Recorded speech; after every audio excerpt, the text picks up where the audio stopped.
afternoon, Philippines, especially to our friends from the media, both from local and international media. It's 27 minutes after 2 in the afternoon, Philippine Standard Time.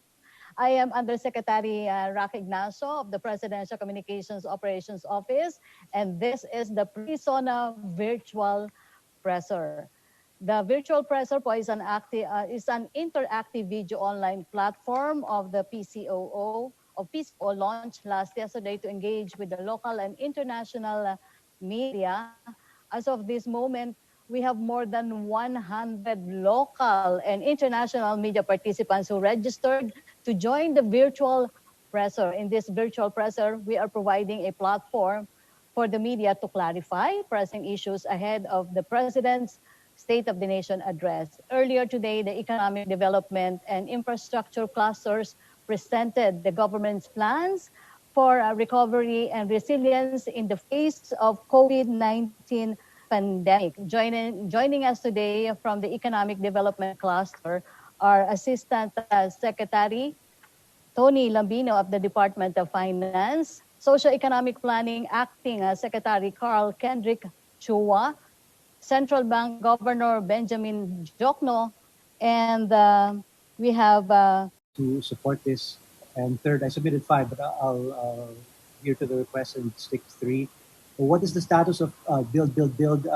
Could you give us a summary of which projects have been mobilized now that we are under GCQ, which projects have been delayed indefinitely, and the overall impact of COVID-19 in terms of the timeline of Build?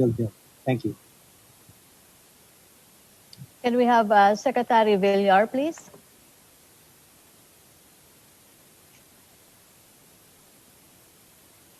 Okay. Regarding the original targets, as you can see what we presented earlier, okay naman sa schedule. Kung nagkaroon ng delay, hindi masyadong malaki yung magiging delay natin.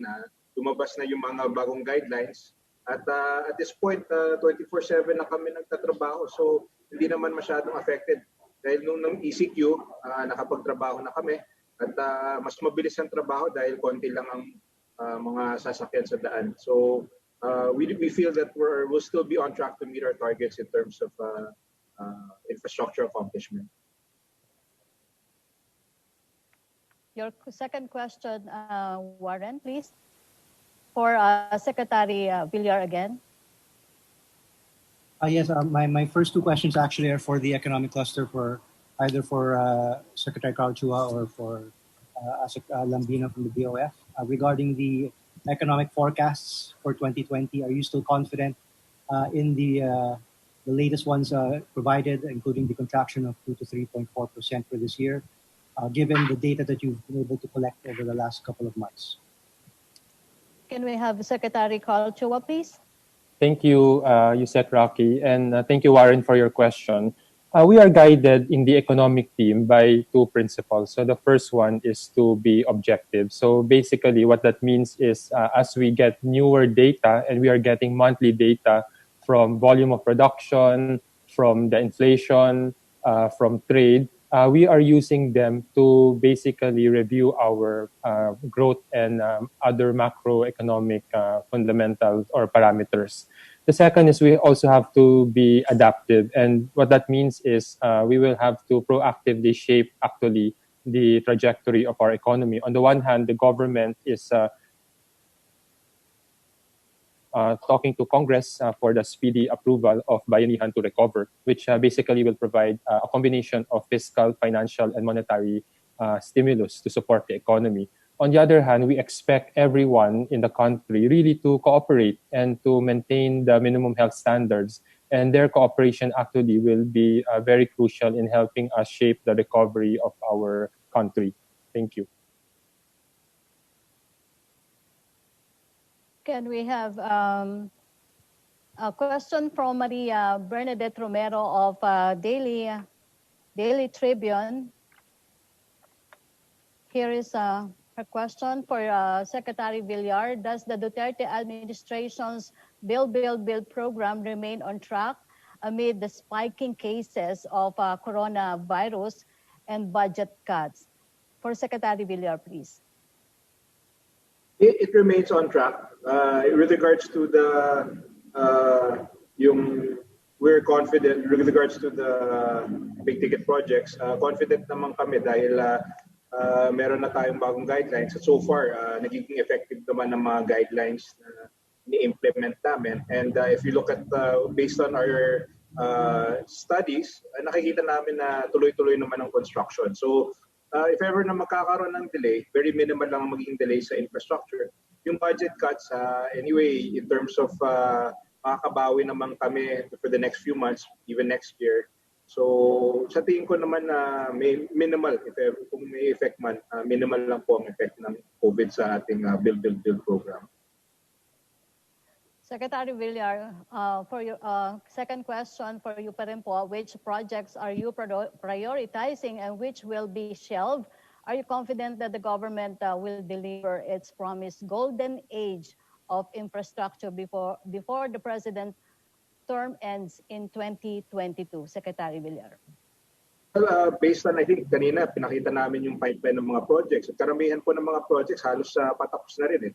So in terms of delivery, definitely, I'm certain we'll be able to deliver. In fact, already in terms of yung amount ng infrastructure projects na deliver na ng third administration, it's almost more than double to date, more than double than any other administration. So already we've delivered, but kami naman po, may 2 years pa yung administrasyon, marami pa kaming tatapusin, especially yung Luzon Spine. There's the Luzon Spine Expressway. Yung EDSA, malapit na po yung EDSA. So, our message, ang mensahe po namin sa ating mga kababayan, malapit na po ang malaking ginhawa po na maidudulot ng build. Thank you, Secretary Villar. Can we have Secretary Karl Chua? The question is also addressed to you, Secretary. Well, on the build program, we have to, of course, live within the present situation. And the present situation really calls for us to prioritize our build program largely on three parameters. The first one is basically the available fiscal space. And because the build program is one of the key elements of our recovery, and that will also create the jobs we need, this has been actually given the highest priority. On the other hand, we have to be also pragmatic that not all projects are going to be starting because of the social distancing, the quarantine situation, or some of them are not as ready as the others. And the third one is we would have to determine and prioritize the projects which will have the most impact on economy and jobs. At the same time, we are hoping the private sector will be also having the same interest and speed as we want to implement these programs. So in the coming weeks, as we prepare the 2021 budget, and Secretary Avisado can also expound on this, you will be able to see a significant push actually on our infrastructure next year, which will include a lot on health and digital infrastructure as well. Thank you. Thank you, Secretary Chua. Let's now have Rex Remitio, CNN Philippines. Okay, good afternoon. My questions are specifically to Acting Secretary Karl Chua. 2 questions. First, can you give us a picture or a ballpark figure on how many % of the economy have reopened so far? And second is that with the rising number of cases in Metro Manila. Secretary Chua. Thank you for the question. First of all, we have been guided by the interagency task force guidelines on what part of the economy we can reopen, and that's around 75%. At the same time, we are also guided by the fact that there is also restrictions on the full use of public transport. So basically what we see here is that the public transport is around 50 to 60% open. So what we are doing as we move from GCQ to MGCQ and hopefully no more general quarantine is really to improve access of people through our public transport system so that we can open as much of the sectors as possible. At the same time, although we are not seeing 100% of the people in the offices. Many of them are actually adapting already and working from home or from other means. So this is a development that we will continue to monitor. Now, the decision to impose the ECQ last March basically was to buy us time to prepare our healthcare system so that we can address the COVID threat and take care of those who become very sick. And we are actually very successful in doing that. Right now, the main question is to rebalance or find a better balance between COVID and non-COVID. And by non-COVID, I'm not only talking about the economy or jobs. I'm also talking about the health of the people as they also face other non-COVID sickness. Many people are diabetic. We are now in the rainy season, so we have to be careful about dengue. There are also those who need treatment for heart diseases and cancer. So all of these will need to be factored in. The good news is we have actually used the 3 months of quarantine to really improve testing capacity, the number of tests, reducing our positivity rate, and also reducing significantly our death rate. So those are what we are proposing to monitor. And I think over the coming weeks, we will be announcing the plan to increase testing, not only those who are infected or suspected to be infected or in the front line, but also workers in the coming weeks. Thank you. Okay, thank you, Rex. Next question from Melissa Lopez of CNN Philippines for NEDA Secretary Karl Chua and Assistant Secretary Tony Lambino. Her question, the economic team earlier pegged losses due to the pandemic at 2 trillion pesos, while job losses have been at more than 7 million in April. Is the worst over, and do you have an updated figure in terms of the economic impact of the pandemic and lockdowns? Secretary Chua. Well, we have prepared the macroeconomic framework as of mid-May, and we were looking at data starting March and April.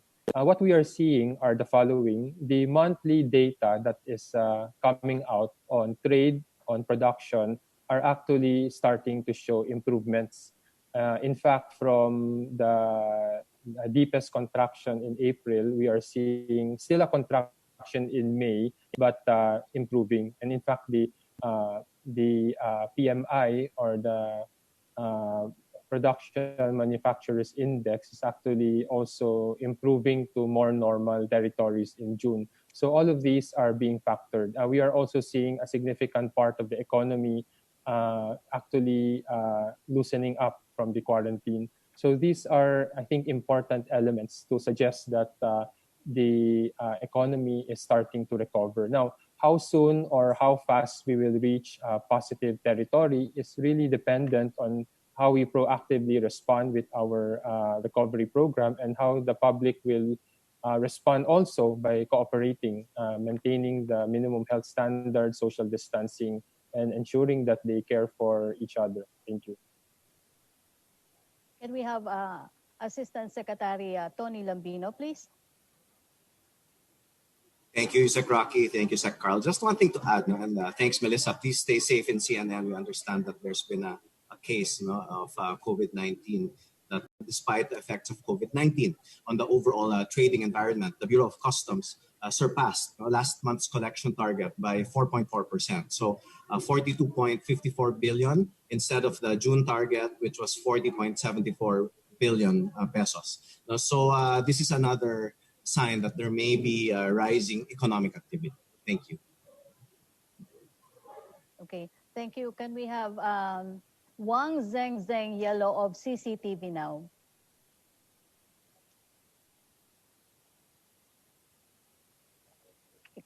Can you hear me? I just yes. on my microphone.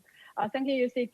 My question would like to address to Sik Tony Lambino and also Secretary Chua, and also maybe Secretary Macavilla can also answer my question, because I would like to discuss about the biggest challenge now is the at this pandemic time is the economic. So President Duterte, he emphasized a lot of times during his ASEAN meetings that the only way we can conquer this is to enhance the cooperation in this region. So I would like to know from our economic cluster and also infrastructure cluster, do we have what kind of plan we have to enhance this kind of regional cooperation, and especially with China? Thank you. Can we have Asa Clapino first? Well, there are a number of countries, including China, that have been very supportive of various efforts to fight COVID-19, as well as to support our infrastructure program. And we do have resources available on the Department of Finance website that lists all of those agreements, with China and other countries for that support. Now, in terms of the COVID-19 response itself, we're also happy to share with everybody that a number of our development partners, both bilateral and multilateral, have been very generous in making sure that we receive concessional loan terms in terms of the interest rate as well as the repayment terms. Again, those agreements are all posted on the Department of Finance website. Can we have Secretary Karl Chua, please? Well, just to add to what Assistant Secretary Tony mentioned, the Philippines is a very open economy, and there are significant trade, tourism, and even infrastructure and investment links between the Philippines and China. And I think the sooner we can address COVID, the sooner we can actually deepen these ties. So I think the foundations are there, and we will be looking forward to building and making sure that the contributions of this relationship will help both countries prosper. Thank you. Secretary Villar. I think this administration has made a very strong foundation for a very prosperous long-term relationship with China. Already some of our, for instance, those bridges across the Pasig River, they were implemented through a grant from China. So we're very thankful for that. And this is just the beginning. And I would explain, of course, with some things because we've had some lack of travel. We haven't been able to see our counterpart as much as we would like. But I'm sure that once we've overcome this COVID, we'll have a continuous interaction with China, and our relationship and cooperation in the infrastructure sector will only grow stronger. Okay, thank you, Yellow. Next question from Samuel Rafael Medenilla of Business Mirror. His question for DOF, NEDA, and DPWH. What will be the economic legislative agenda of the administration for its remaining years? Can we have Asek Lambino first? Yusek Rocky, if I may defer to Secretary Dominguez, he has rejoined the call. Thank you, Asek Lambino. Can we have? Thank you very much, Tony. Yeah, I heard the question. Yes? Our legislative agenda is still the priority. The priority will still be the continuation of the tax reform. We haven't gotten our CREATE bill passed. We would like the other bills that are pending that with this Congress that we have proposed to be passed as well. Number one is the simplification of the passive income taxes. The other is the passage of the bill that will modernize our real estate assessment system.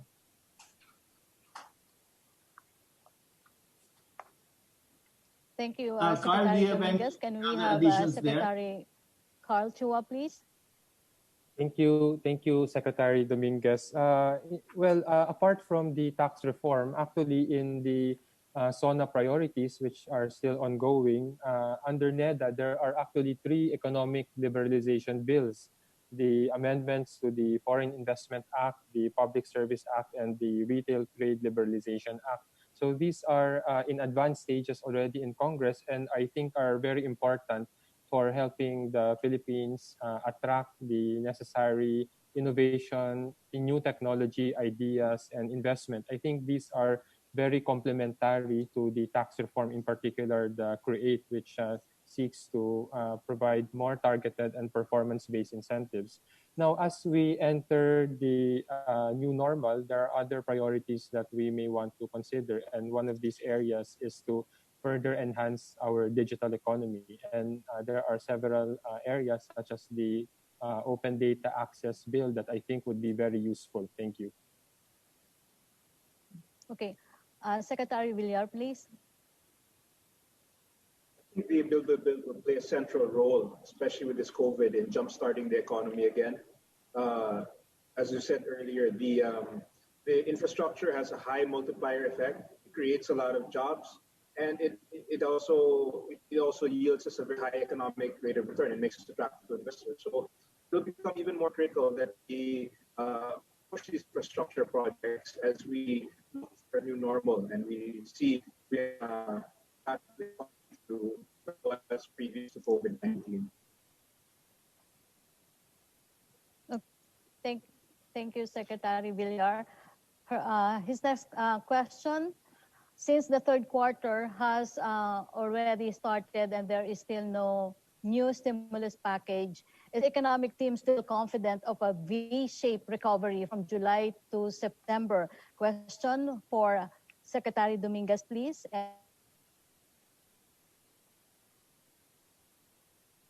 Well, we are currently working with both houses regarding a stimulus one package, or another name for this, Bayanihan 2. We are finalizing the terms of new potential legislation for that. Actually, the stimulus package is important. There's no doubt about it. But more important even is the confidence that our people will have in getting back to work, in increasing their consumption, and confidence in the future. So this is the big hurdle actually that our economy is facing. The increase in consumption, consumption is about 75% of our total GDP. So that has to come in. Of course, the stimulus program is important. Our citizens,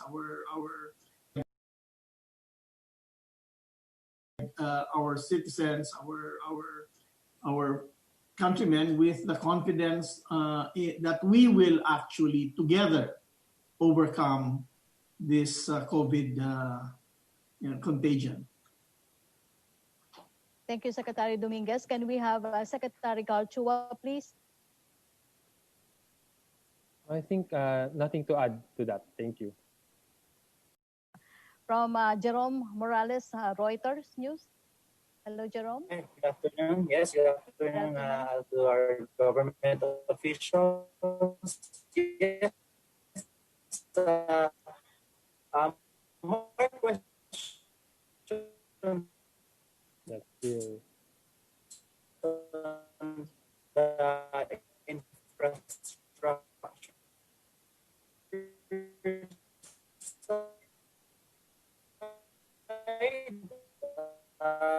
Of course, the pandemic has thrown much of the assumptions, plans, numbers of companies and government out of the window. And the NAIA consortium project said it's no longer viable under current terms, which is the 100. Of first, what happens with re-evaluation of the PPP unsolicited offer rules so that we will not have any more of these problems? And second, things like this, the tone re-evaluation of the numbers. And then third, structure flagship projects, which is 100, can be finished or can be under the term of the president.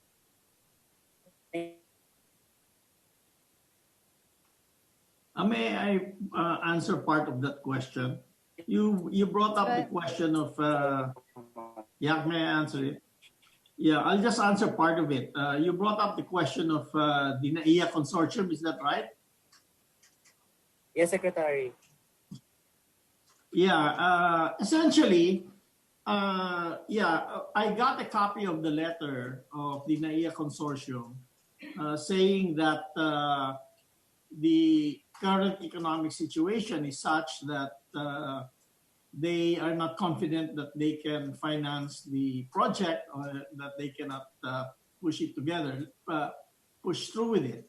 However, let me say that I understand that the DOTR under Secretary Tugade, as well as the Vince Dizon, who heads up the infrastructure projects, are in conversation with two more potential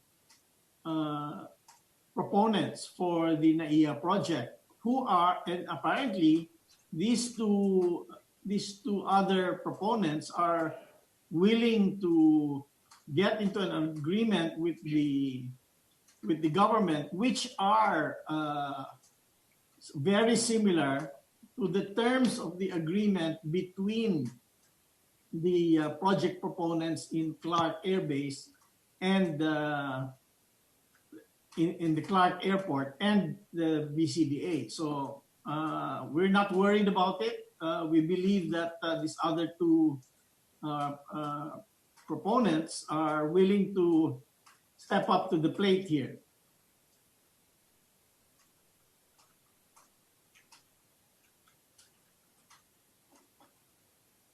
Okay, thank you, Secretary Dominguez. Question from Claire Zhao of Bloomberg for NEDA, DBM, and perhaps for BSP Governor Benjamin Diokno. Her question: based on early indicators, how did Philippine GDP perform in the second quarter with the gradual lifting of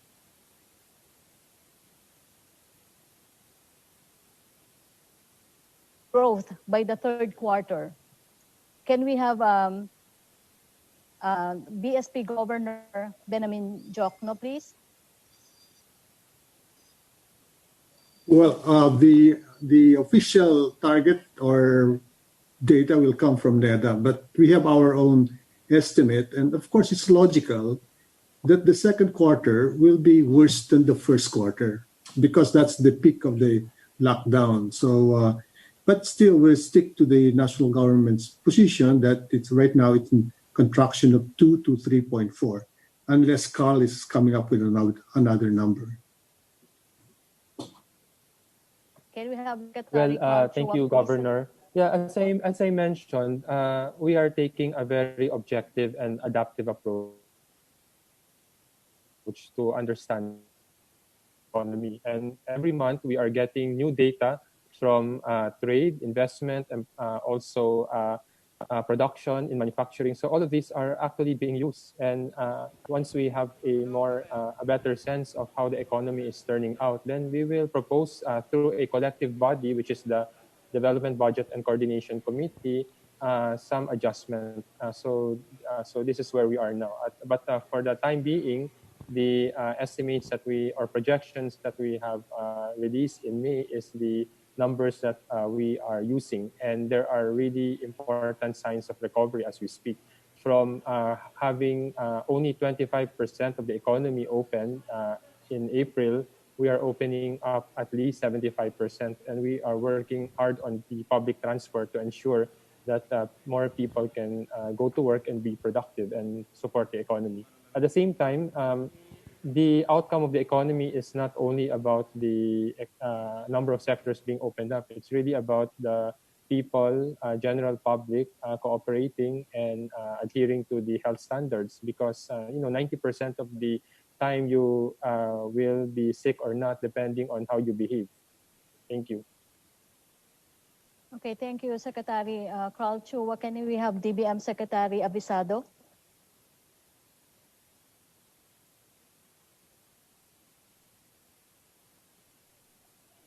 Secretary Abisado?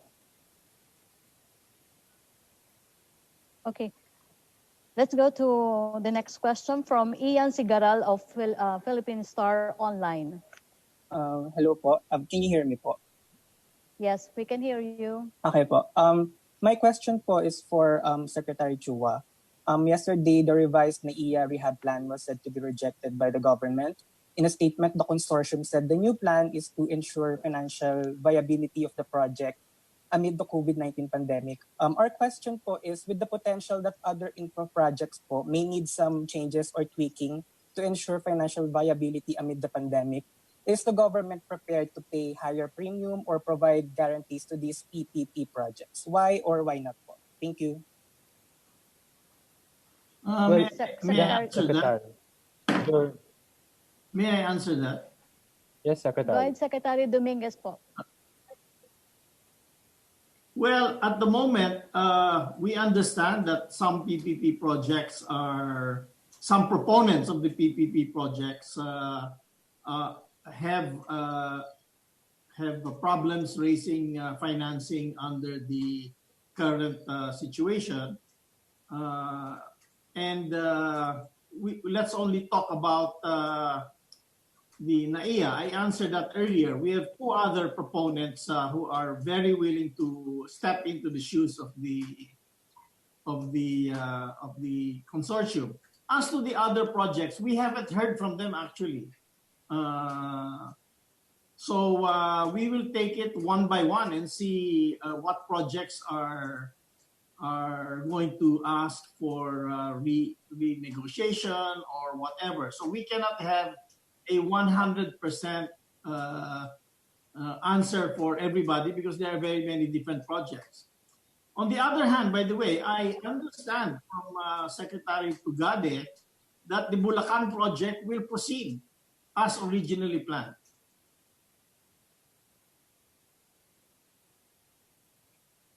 Does that answer your question? Yes, Secretary. Thank you po. Thank you. Okay, thank you, Jerome. Can we have a question from Stanley Buenape Gahete of Kyodo News Japan for NEDA?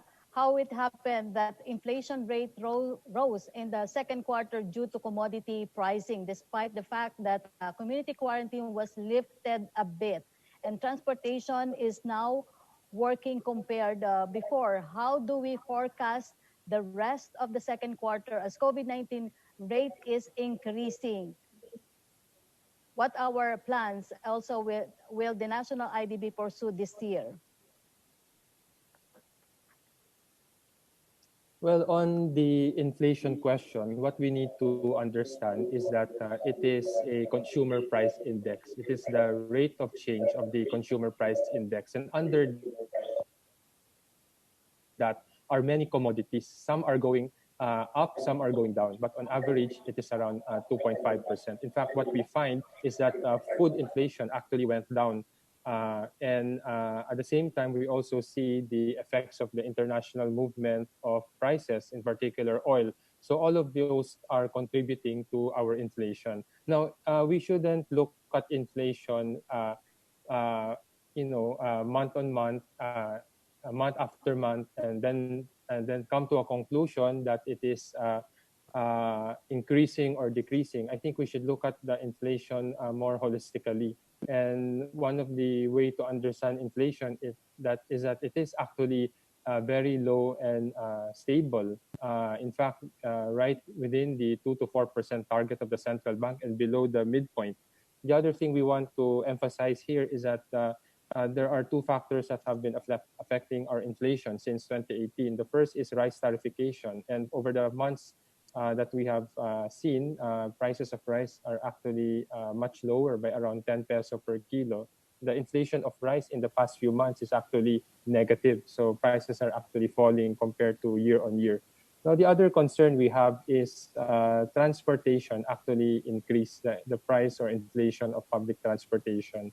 And this is, of course, due to the imposed scarcity of some of the public transport that creates this upward pressure. But in general, the inflation is low and stable and is actually helping a lot of the people cope through this crisis. Now, on the national ID, this is indeed one of the priorities. When I came into NEDA, I was pleased to find out that most of the procurement packages, except the systems integrator, has already been bidded out or awarded. And right now, we are in the middle of the procurement of the last package. We are being supported by a number of agencies, BSP, for instance, on the ID card production. And as soon as we are done with the procurement and the development, we can begin the registration, of course, subject to the conditions, the health and the virus condition towards the end of the year. And the target really is to prioritize the head of households so that by middle of next year, we will have all 15 million low-income households enrolled, at least their heads, and be provided an ID to enable them to open a bank account. So that is really one of the major benefits of the national ID program. Thank you. I think maybe Governor Ben would like to add further on inflation and national ID. Thank you. Tama si Karl doon. I think we got word about the 2.5% increase last June. Sa tutusin, that's lower than the midpoint. Our target is 2 to 4. So nasanay kasi tayo doon sa mababa to 2.1, ganun. But it's still consistent with our forecast that inflation will be benign, meaning for the next 3 years, it will be below the target of 2 to 4, between 2 to 4%. So wala tayong dapat kabahala doon sa inflation. And tama rin si Carl, malaking bagay yung rice tarification. I think that has really is mainly responsible for the benign inflation target, or rather performance for this year and maybe for the next 2 years. Thank you, Governor Diokno. Let's now have Jay Lagang, PTV Davao. Hello, good afternoon po. Can you hear me po? Yes, we can hear you, Jay. Yes, Yusuf. This question is addressed to Secretary Villar of DPWH.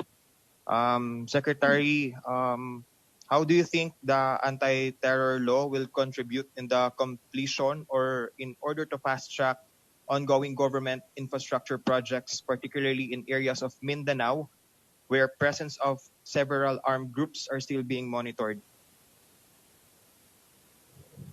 I think anything that can contribute to the safety of our work sites is very welcome. If it helps the police to, of course, to ensure security, then it will help the build program. As you know, sa mga work sites, napakahalaga ang security. Hindi kami nasusunogan ng equipment. So we're all for any measure that increases the security of our projects will be very helpful. Right. Lastly, Secretary, aside from the realization of the highly anticipated Davao-Samal Bridge and the high priority bus system of Davao City LGU, how close are we as well in realizing other key infrastructure projects in Davao City, such as the Davao City Expressway, and also the status of the rehabilitation plan for Davao City International Airport? Well, yung airport, I think we can refer that to the DOTR. But regarding yung mga kalsada, yung Davao Coastal, which is locally funded, it's well underway, and there are large portions that have already been completed, and we really target to finish that before the end of within this term. Yung Davao-Samal Bridge, which was mentioned earlier in the SONA, the pre-SONA, we're already almost, we're just finalizing the final requirements in terms of detailed engineering design. We'll be ready. We're targeting to start early next year, the project. And the Davao Expressway is also, we're working on that as well. The Davao bypass is at an advanced stage. It's already been it's ready for implementation as well. There are portions that have already been that are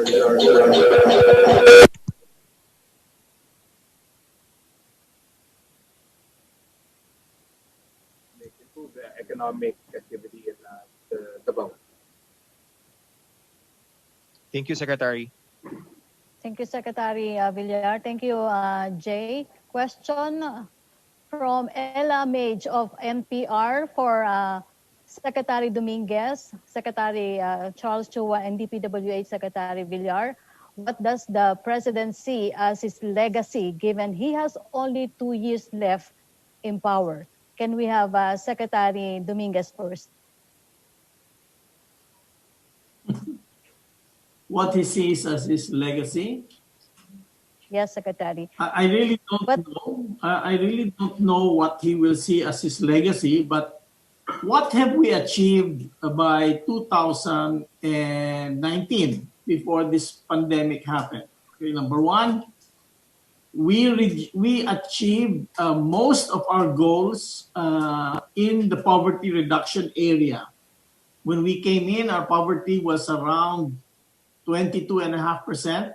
And by the 2019, it was already down to 16.5%. I'm not sure exactly what the decimal point was, but it's really down. Number two, we doubled the amount per the spending as a percentage of GDP on our Build program. You know, we used to spend 2 or 2.5% per year of our GDP in infrastructure programs, and we spent over 5% by 2019. So, and we are determined to continue that progress. Of course, we have this COVID-19 that has hit us, and you know, we've explained that it has hit us quite badly, but we are determined to overcome this. I'm just talking. Those are just two items that I think he can look back on, but there are certainly other accomplishments of President Duterte in other areas that will be part of his legacy. You know, another one I can think of is our cleaning up of the cigarette industry, where from about 30% illicit trade in the cigarette industry, we're probably down to about 5% now. And that has improved our tax collection system. So we are not ready to, at this point, to write out what his legacy is. We're just telling you what it was as of the end of 2019. Thank you. Thank you, Secretary Dominguez. Can we have Secretary Charles Chua? Karl Chua po. Well, just to add to Secretary Dominguez, I can only just add a framework that the President started with in 2016, and that is his 0 to 10 point socioeconomic agenda. And I look at the progress against that agenda. We are 7.5 out of the 10 accomplished. So we have achieved seeing reduced income taxes. At the same time, we were able to raise money from consumption taxes and the sin taxes to finance the government's program. We were able to pass the ease of doing business law. We, as Secretary Dominguez mentioned, doubled our infrastructure spending to beyond 5% of GDP. In rural development, we started with rice tariffication, and that guaranteed much lower prices for all consumers of rice, and also at least 60 billion in support for rice farmers. We passed universal health care. In science and arts, we passed the Innovations Act, and that is important to bring us to a higher level of development. And under social protection, the national ID. So these are just to add to some of the accomplishments that were committed and actually delivered, which paved the way for the significant improvements in poverty, unemployment, and underemployment rates, which before COVID were actually among the lowest in our history. Thank you.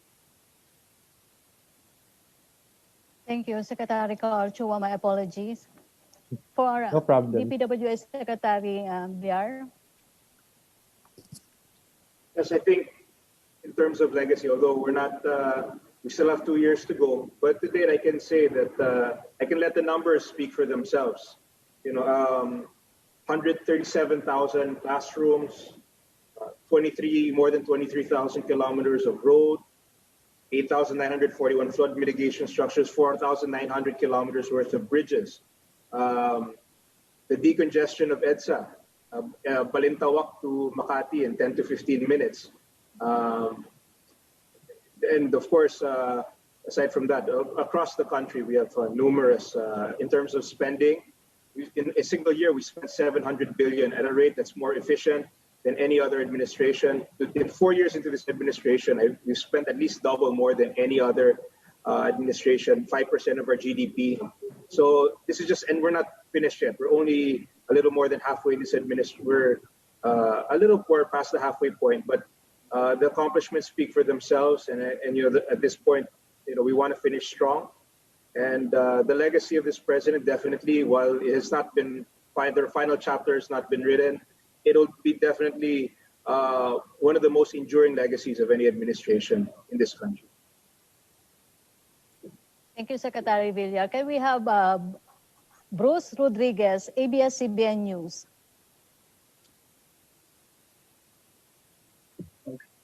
Hi, Bruce. Hello. Okay, you can hear me? It's clear? Yes. Yes, we Good can hear you. afternoon, everyone. Thank you very much. Good afternoon to all government officials. I just have two quick questions. Number one is, earlier we mentioned that there are signs of recovery that we're seeing right now, like a pickup in manufacturing sector. That there's higher BOC collection, so signs of good trade. So with that, how are we? What else are we expecting in the years to come, and how are we ensuring that all these signs of recovery can really go into full, can really shift to full gears? And of course, with the COVID-19, borrowing has really increased, but the target is within 50% of GDP, total debt 50% of GDP. So with that, how are we planning to improve our fiscal position moving forward once all the important spending has been done? Are we expecting higher taxes, or are we expecting some cuts in some maybe some projects or some sectors moving forward? Thank you. The most important thing regarding payment of debt is to make sure that your debt is invested in projects that actually will yield a return. And so far, our projects, particularly recently, we've spent 375 billion pesos on our COVID response, is definitely invested in the health and welfare of our people. Now, keeping them healthy will prepare them to get back to work and prepare them to be productive again. And when our economy starts getting productive, we will again achieve our high revenues from great business activity, from our efficient tax collection, and we will be able to pay down this debt from the return on the investment of keeping our people healthy.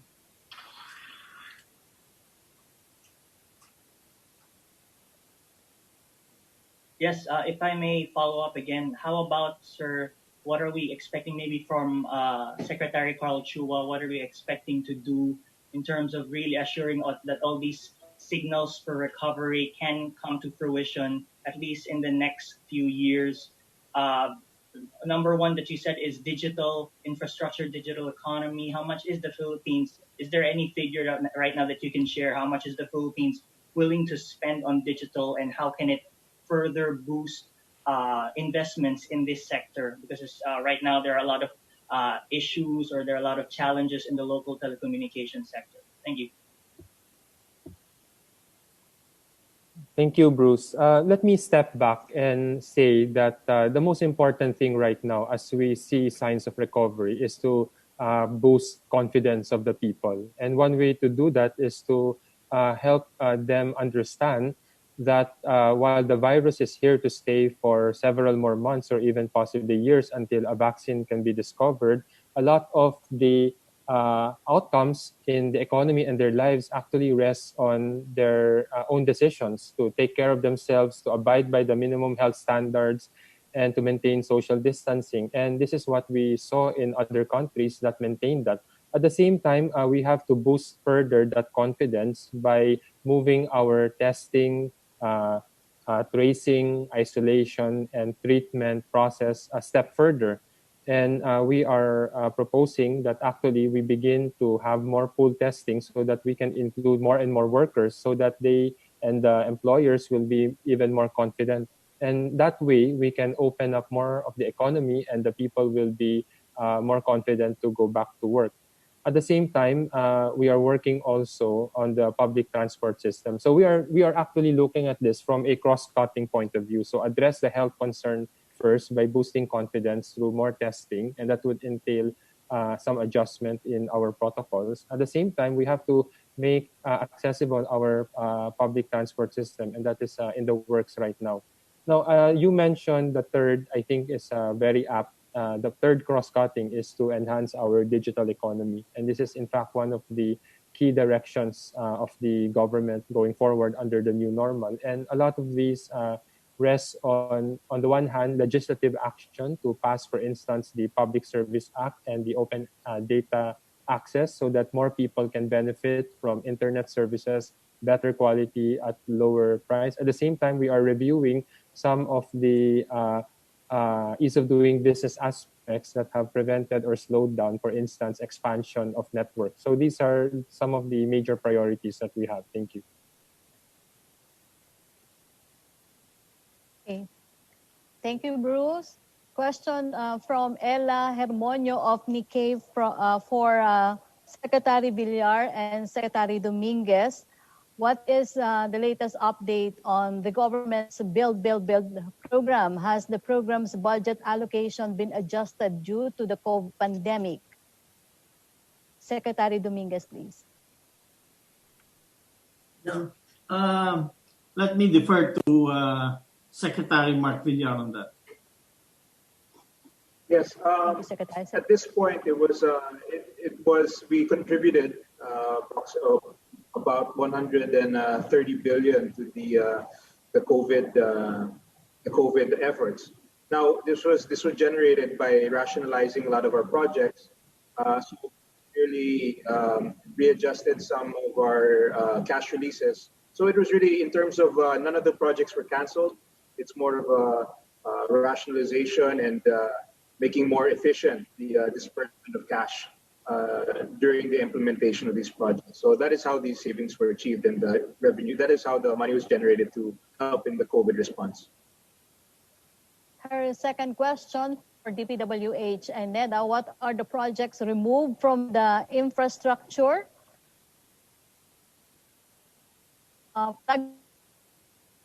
List. What are the priority IFPS given the new normal? Secretary Villar. We have not yet removed any projects from our. Again, what we did was in order to generate the funds, we merely rationalized the disbursement of each. And at this point, we give ourselves a certain flexibility if we need to adjust for whatever unpredicted, whatever circumstances might arise. But as far as at this point, the build is continuing as is. The projects that we continue to pursue, all the big ticket projects, and of course, if there are adjustments need to be made, then we will make adjustments. But at this point, nothing, no major, no cancellations or no major changes in the realm of the roads for the DPWH. Thank you. Secretary Karl Chua, please. No, I think I have nothing to add. As I mentioned a while ago, and as Secretary Mark Villar mentioned, they are being phased so that we can achieve maximum impact with the same amount of money for those that are really ready, shovel ready to proceed with the maximum impact on jobs and the economy. Thank you, Secretary Carl. Let's now have Chino Leco, Manila Bulletin. Chino? Hi, good afternoon. A first question is for Secretary Karl Chua. This is about the 2020 graduates entering the labor force. As Secretary Dominguez said that our average age is below 25 years old. With this, may I know what will be the impact on the jobs market be for those graduating this year? Do you think our recent graduates could be facing even greater challenges than those who have lost their jobs because of this crisis? My second question is regarding our COVID response. May I get the view of the economic team on the perception that the government is heavily reliant on former generals to contain the virus despite the lack of experience in public health? There are also comments that the impact on the Philippine economy is larger compared with some ASEAN peers because of the delayed introduction of mass testing and the prolonged quarantine measures. Have you identified some early missteps in our COVID response since it was first reported in Wuhan in December last year? Thank you. Secretary Karl Chua. Let me take the first question. Let me compare two situations or scenarios. One is maybe 10 to 15 years ago when the unemployment was around 8%. And we were increasing every year our deployment of OFWs. That was around 10 to 15 years ago. In the last 2 years, the data that we are seeing is actually the reverse. Our unemployment rate has actually gone down to one of the lowest levels. On average, it was hovering at around 5%. And more telling is the underemployment rate, those with jobs and want more income, has actually fallen from around 22 to 13%. This is prior to COVID. At the same time, from 2017 to 2019, we have seen a decline in the deployment of overseas Filipino workers. So what that basically means is that unemployment in the Philippines and underemployment going down, and the deployment of our workers abroad also going down, suggesting the economy is really increasing its capacity to absorb more workers. On the other hand, you are correct, of course. This global crisis is affecting everyone, including batch 2020. They haven't actually even graduated officially. They haven't marched. And they are seeing a temporary disturbance in their career move. And this is something that we are, of course, concerned about. And the best way to actually get as much of the impact addressed is to continuously improve our healthcare system capacity so that we can open safely as many of the economy as possible. On the other hand, there are already many aspects of work that can be done non-traditionally, meaning you don't have to go to the office. And there are many work that could be started also from home. So while this is a global problem and we are to the productive sector as much as possible. Thank you. Okay, thank you, Chino. Question from Aileen Mencias of Abante. For Secretary Dominguez, if there will be no takers for the huge infra projects that the Duterte administration is pushing for, will you rely on borrowings just to see the build projects through? For Secretary Dominguez. The build projects will go through. And we are committed to that. We will fund it from the usual sources, from taxes and borrowings. Rest assured that our borrowing policy is very conservative. At the moment, in fact, we are getting the lowest interest rates that we have experienced in a long, long time. And we are also experiencing longer maturities. So in fact, because the build projects have very good returns, we are actually in a very good position to fund these projects through debt. And again, let's look at, I think all these questions that I've been noticing a trend in all these questions. It's as if this COVID crisis is here to stay and it's not going to be overcome. We will overcome this crisis, okay? We will get back to work. We will get back our economy. And you can be assured that this government is doing its utmost to bring back the economy back to the growth path. It's true, we are having a hiccup, we are having a bad spot, but we are strong enough to weather this problem and come out of it probably even stronger than before. Thank you. Thank you, Secretary. Her second question, Secretary, what will it take for the Duterte administration to reprioritize spending to support existing small and medium businesses that already have their own employees and have been paying their taxes over the big ticket and potential of future white elephant projects? Also for NEDA Secretary Karl Chua. Secretary Dominguez, please. As we mentioned earlier, the government has spent 375 million pesos, and largely to support the people in the informal sector, as well as employees of the SME, small and medium enterprises, and the like. So we have been returning tax money to people who need it, and I resent this term white elephant projects, because we do not have any white elephant projects in this administration.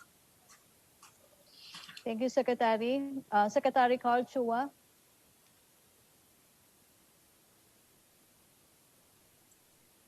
Well, I have nothing to add. Thank you. Okay. Thank you, Secretary. Ralph Rivas Rappler. Ralph? Hi po, magandang hapon po. I have 3 questions po. So my first question will be still about loans. How much are we borrowing for this year? And do we already have a target for next year? And can we get details on the funding source?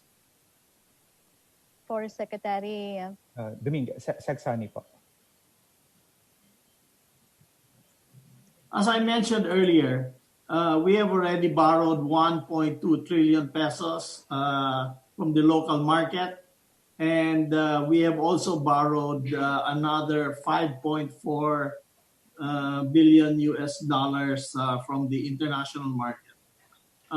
We will borrow enough to cover the shortfall, which we expect.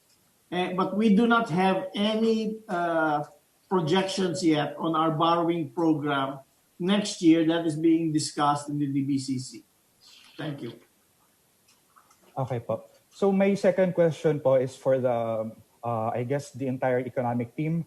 The Philippine Competition Commission came out with a position paper recently saying that there are provisions in the various economic proposals that are already in Congress that may be anti-competitive, and there are also provisions that seeks to do away with procurement laws, and they said that it may lead to bid rigging. Comments po on the position paper?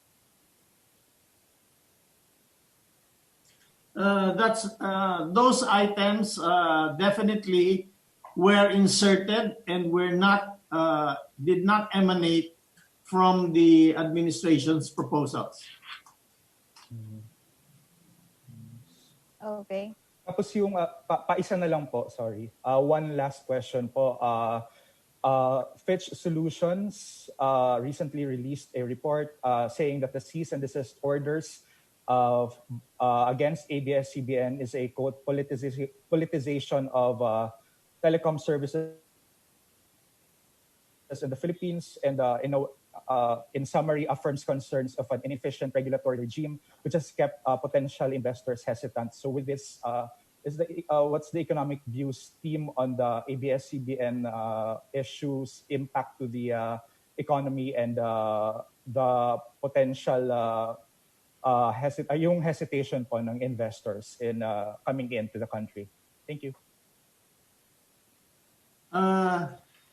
The fact that ABS-CBN does not have its franchise is not an administration issue.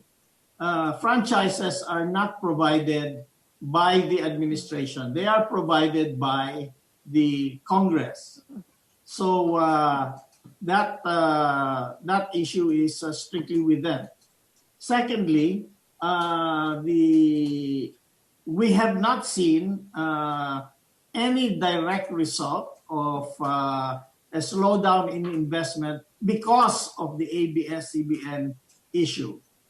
We have seen a slowdown, yes, but that is essentially because of the COVID pandemic. Most companies around the world, here and abroad, are keeping their money in cash in case they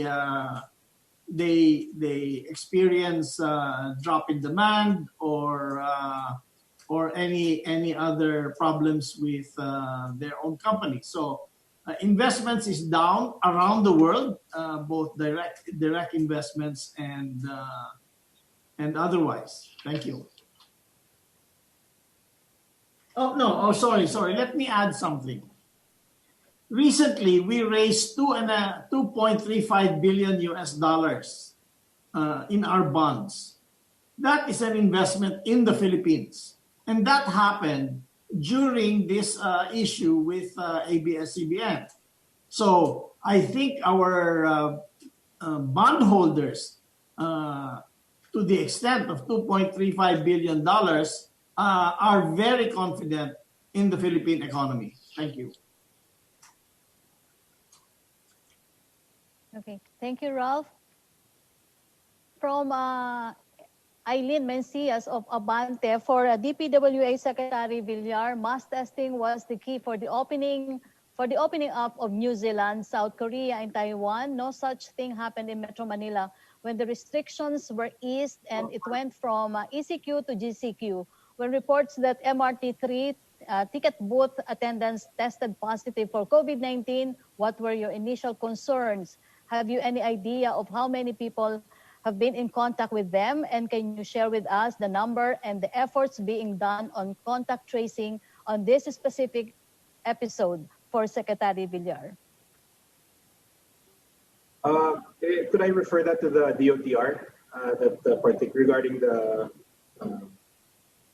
it's under the trades are under the DOTR department. Perhaps they can shed some light on that question. Okay, since Secretary, we don't have a representative from the DOTR here. Let's go to her next question. We do have construction guidelines that we release, and they're very stringent about what are the protocols that should be followed during the site, and it includes constant testing, monitoring by medical personnel, contact tracing, social distancing, hand washing, additional facilities. So we're very stringent about that, and the guidelines are such, although we're always open to improvements, the guidelines are such that they will allow us, looking into the future, to be able to conduct or implement our projects in a safe environment and while protecting the community as well. Secretary, her next question for Department of Finance, Secretary Dominguez, and also for DPWH. A number of companies lost money because of the lockdown, and many of them donated to the efforts in containing the COVID-19 pandemic. The NAIA Rehab Consortium seems poised to drop the project. Given this development, will you still push for the build projects? instead of realigning the budget wage subsidies of small and medium businesses as the Arise bill envisioned. For Secretary Dominguez and Secretary Villar. Secretary Dominguez po, please. What's the question again? A number of companies, Secretary, a number of companies lost money because of the lockdown, and many of them donated to the efforts in containing the COVID-19 pandemic. The NAIA Rehab Consortium seems poised to drop the project. Given this development, will you still push for the build projects instead of realigning the budget for wage subsidies of small and medium businesses as the Arise bill envisioned? The build program is the program that will help lift us out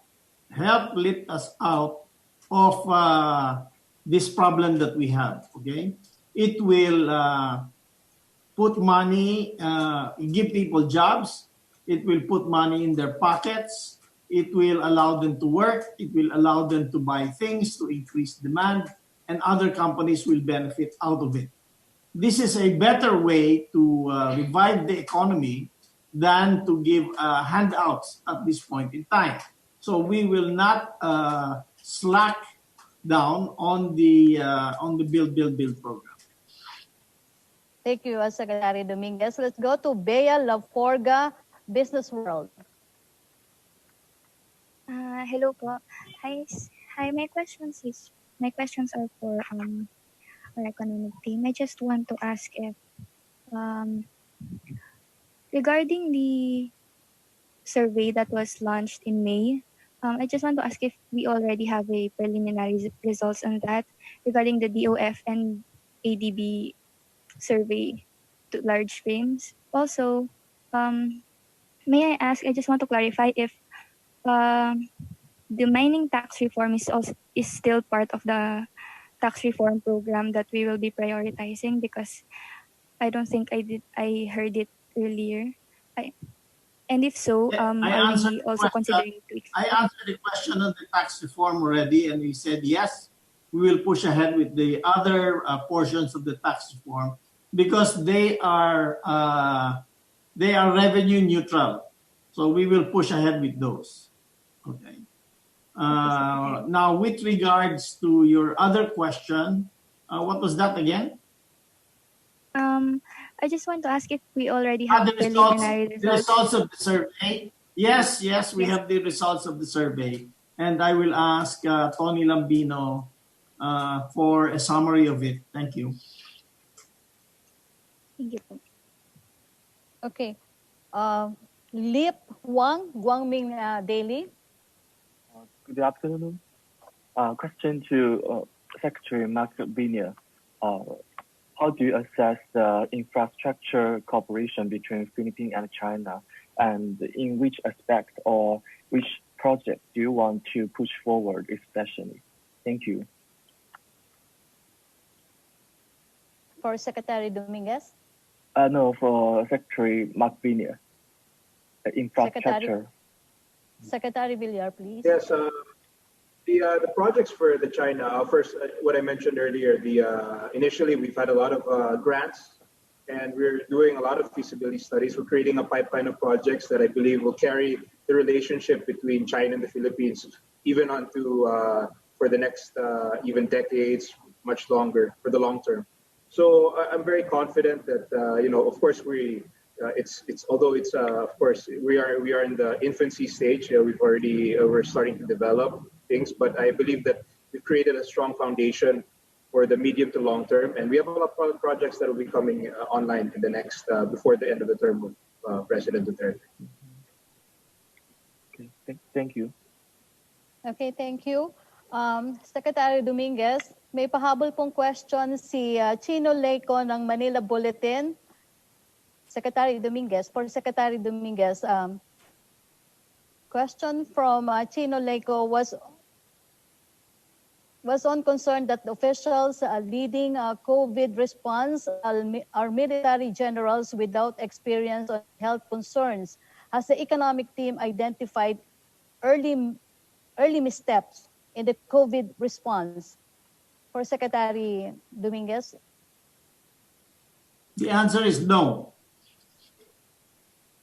Okay, thank you, Secretary. Can we have now Ben De Vera of Philippine Daily Inquirer? So good afternoon, secretaries. I have actually two questions. Some of the questions I had in mind were already asked by my colleagues earlier. So the first question will be for Secretary Avisado. Since the 4.3 trillion 2021 national budget will focus on COVID-19 response, once the vaccine is available, how fast can the Philippines purchase these vaccines, and how much will be set aside or spent to buy the important vaccines? And the second question for Secretaries Dominguez and Acting Secretary Chua. Recently, a number of financial institutions and banks have been lumping the Philippines together with India and Indonesia in the region, at least in Asia, as the countries where they are worried about the high incidence or high infection rates of COVID-19. What are your thoughts about these? Aren't you also worried about the reports recently COVID-19 infection reports we're getting? And how do you think can we tell investors that it's still, at least foreign investors, that it's still safe to invest here in the Philippines? Thank you.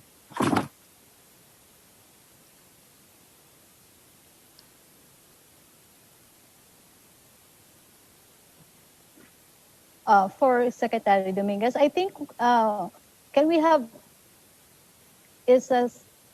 for Secretary Dominguez, can we get Assistant Secretary Tony Lambino? Problem.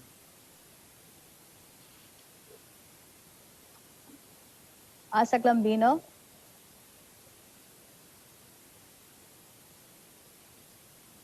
Or if Secretary Chua can also answer. Secretary Karl Chua? Let me, Ben, try to answer one of your questions. We are testing latest number, 19,369 as of July 3, the data that I have, with a positivity rate that is, I think, around 6 or 7%. And we have capacity, actually, to test, I was told from Secretary Vince Dizon, 74,000. What that basically means is we are ramping up testing to cover at the maximum 2 million tests per month. And part of that is really detecting those that have not been detected before. And the good part of that process is that I think 98% are considered mild or asymptomatic. And those that are severe and critical are the ones that are being served by our hospitals. And there are adjustments that are also being made to make sure that we are able to address those in need of these critical or severe health care. So I don't think we should be comparing countries with countries without looking at the proper context. And so long as we continue this trend to bring down our positivity rate, to increase testing, to include also workers so that we can bring confidence back to jobs, then I think this should actually be seen as a positive sign, along with the improvements in the death rate. Thank you. For Secretary Avisado, would you have any number or figure how much will be spent on vaccines, for at least for next year's budget? Excuse me, Ben. Umalis na si Secretary Avisado for urgent matter. Yes. Do you have any question pa? Last one question. Okay. Yes, for Secretary Chua or for Assistant Secretary Lambino, would you know which are the two companies which Secretary Dominguez mentioned that Secretary Tugade and Secretary Dizon are in talks with for possible to come in as possible investors in NAIA? Thank you. Secretary Karl Chua. I'll answer that. Why don't we wait for Secretary Tugade to make the announcement? Noted, sir. Thank you. Thank you, Secretary Dominguez. From Francis Wakefield Tribune for Cabinet Secretary Nograles. Can we have Secretary Nograles, please? Ang question po ni Francis, sir, you said that people may be concerned because of the statistics and projections they have heard or read about. What are your thoughts on the projection of UP that we could hit 60,000 cases by end of July? Secretary Nograles. Salamat po. Unang-una, syempre, nagpapasalamat tayo sa UP at sa lahat ng mga eksperto na tumutulong sa ating gobyerno, mula sa private sector, mula sa civil society organizations, sa lahat ng mga binibigay nila mga data, information, recommendations, findings nila, kahit mga projections. Number one. Pangalawa po, syempre, yung mga statistika na yan, yung sinasabing may mga projections na aabot ng 60,000, etc. That will serve as a warning to everybody, no? Warning na nandyan pa yung virus, dapat mabahala po tayo at dapat lagi po tayo and we have to be vigilant. Hindi pwede kahit na nandun yung mga numbers na yan at tayo po yung nababahala, ay hindi tayo action. Ang importante dito ay dapat umaksyon po ang lahat. Hindi lamang ang gobyerno, kundi ang private sector, ang ating mga kababayan, lahat ng mga Pilipino ay kailangan magkaisa at magtulungan para dito. No? Pangatlo, syempre, nandito na po tayo sa phase 2 ng ating National Action Plan, kung saan binabalanse na nga po natin ang health aspects at ang economic aspects. We are here to save both lives and livelihoods. So kailangan nandyan po yung laging nating paghahanda habang binubuksan natin ang ekonomiya, gaya na nasabi ng ating mga economic managers mula sa economic development cluster pati sa infrastructure cluster. Kita naman po natin, the focus now is opening up the economy, allowing people to return to their jobs, providing them livelihood, pero kailangan pa rin po yung pag-iingat natin. So sama-sama, dapat tayong lahat ay magtulungan dito dahil for us in government, yung mga numbers niyan, mga statistika niyan, hindi lamang puro numero yan. Siyempre, lahat po tayo ay tinitingnan po natin, dapat yung mentality natin ay bawat buhay ay mahalaga. Kaya po ginagawa natin ang lahat ng mga hakbang ito para po bigyan ng kaligtasan ang lahat ng ating mga mamayang Pilipino, both the health aspect, pati na rin sa kanilang mga livelihoods din. Thank you, Secretary Nograles. May pahabol daw po si Celerina Monte for Secretary Villar. Are there infra projects previously lined up that would no longer be implemented under the Duterte administration due to financial constraints and other reasons? If so, what are those? Secretary Villar, pahabol lang po ni Celerina Monte. At this point, wala pa kami dyan. At this point, yung savings na generate namin ay galing po sa rationalization ng cash disbursements. So wala pa kami sa cancellation ng mga projects, and at this point, we have not canceled any project. We are pursuing the projects that we've previously mentioned. So at this point, we have not canceled any projects. Opo.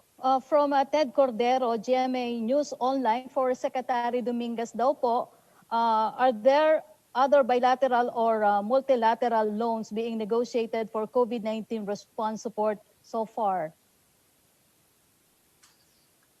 Yes, but we do not disclose the name or the terms until they are completed.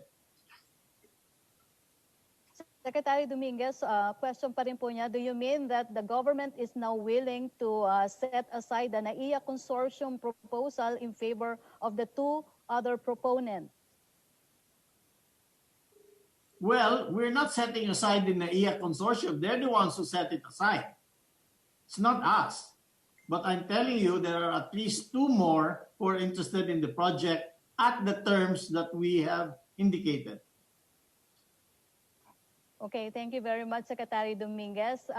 Thank you po sa ating mga guests. Kunin ko na lang po yung mga mensahe ng ating mga bisita. Unahin ko po si Secretary Dominguez. Sir, your final or closing remarks, please, before ending this virtual presser. Thank you very much. We appreciate all the questions that have been asked. We have been as frank as possible and as forward as possible in presenting the government's position. Let us remember again that we came into this COVID contagion with a very good and strong position. We have also achieved a very low death rate. Our death rate is around 1.2 people per 100,000 population. Now, there are other countries who are already 54 people dead out of 100,000. So I think that the Philippines has done very well in maintaining the health of the people and in maintaining the low death rate. We are now testing more. And as you test more, you will get more people who are going to test positive. But we have to remember, having COVID-19 is not a death sentence, okay? In fact, only less than 2% are actually severe and require hospitalization. The rest are mild cases. So it is important for us to remember that we are ready to deal with the difficult cases, but it is also important for each and every Filipino to practice good health and safety measures. Wash your hands, wear a mask, and of course, keep distance from the others. That is your primary responsibility. You are primarily responsible for your own health. The government will support those who are seriously ill, and we have managed, as I said, to keep our mortality rate at a relatively low position. We came into this with a strong financial position, and we are ready and able to cover the deficits by our borrowings. And those borrowings, as I said, are relatively low compared to our GDP. And we have enough resources, and we are confident that in the future our economy will bounce back and we will be able to pay these loans without putting a lot of pressure on our future generations. So again, my message is keep safe, wash your hands regularly, wear a mask, and keep distance. Thank you very much. Okay, thank you very much, Secretary Sonny Dominguez. Can we have the acting secretary? I'd like to say two things. Number one is we are not all in the same boat. We actually come from diverse backgrounds and working conditions, but we are all in the same storm. I think we right now will have to set aside a lot of our small pettiness and biases and other issues to really work together to come to a lasting solution or to get to a stage where we can continue to move forward amidst this threat. And that means really the government working hard for you to advance some of the proactive policies that can help mitigate the impact of this pandemic, but also the public and every one of you to really take good care of yourselves and to make sure that all your actions, you think about your family, friends, and the public. And this is really how we can move forward. The second message I wanted to say is that, we have a very good history of turning crisis into opportunities. Asian financial crisis led us to build our financial system to one of the strongest that is we see today. a fiscal crisis 15 years ago helped us address the problems in the fiscal sector to where we are today with very good fiscal space that we are using to address infrastructure, social services, and COVID response. And even a slightly higher inflation in 2018 led us to pass a 30-year-old pending reform called the rice tariffication, where 106 million Filipinos are now benefiting from lower food prices. So I think this is imperative that we work together and make use of this crisis to turn it into opportunities that will make sure that future generations would be much better off. Thank you. Thank you, Secretary Karl Chua. DPWH Secretary Mark Villar, please. Thank you. I just want to communicate that this government is well prepared to respond to this crisis brought about by COVID-19. In terms of infrastructure, of course, this COVID has presented us with many challenges, but it just means that we will just have to work twice as hard to deliver on the promises of the Build program of our president. And that's what we will do. We will not use it as an excuse to delay any projects. We will still deliver what we intended. And rest assured, the guidelines are in place. We're preparing, we're working 24/7 to make sure that we'll be able to deliver the next 2 years on the promise of the Build, even under the environment of this COVID-19 pandemic.